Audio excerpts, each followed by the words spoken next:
Et ce qui focalise l'attention en économie, c'est la décote sur les salaires des fonctionnaires. Elle ne sera pas effective cette fin du mois de juillet. C'est ce qui ressort de l'entretien du ministre de la fonction publique, Ali Agba Onanga Yobege, accordé à notre rédaction.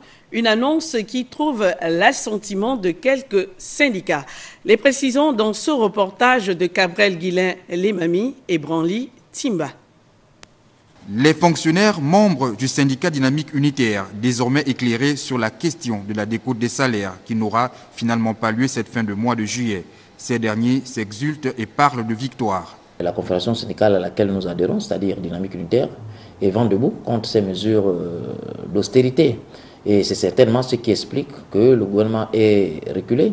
Et non seulement il y a des actions syndicales qui sont menées sur le terrain, que ce soit à Libreville ou à l'intérieur du pays. Cependant, même si cette décote n'aura pas lieu le mois en cours, le ministre de la fonction publique précise tout de même que la décote sera effective, mais il faut au préalable terminer avec les opérations de clarification. Les décotes ne toucheront pas les bas salaires et que la valeur du point d'indice ne sera pas remise en cause. Ceci étant dit, je peux encore ajouter quelque chose, c'est que dans les simulations en cours, la population en définitive qui devrait être impactée par les décotes ne dépassera pas entre 8 et 10% de l'ensemble de la population des agents publics. Voilà ce que je peux dire à ce stade sur les décotes. Et confirmer également que les décotes seront bel et bien appliquées comme étant l'une des mesures nous permettant de procéder à la réduction globale de la masse salariale. Occasion pour le ministre en charge de la fonction publique d'évoquer le sujet sur la prétendue suppression des primes des agents de la santé et de l'éducation nationale. Certaines administrations, certains corps, en raison des particularités qui sont les leurs, ont obtenu pour le cœur de métier ce qu'on appelle une bonification d'indice.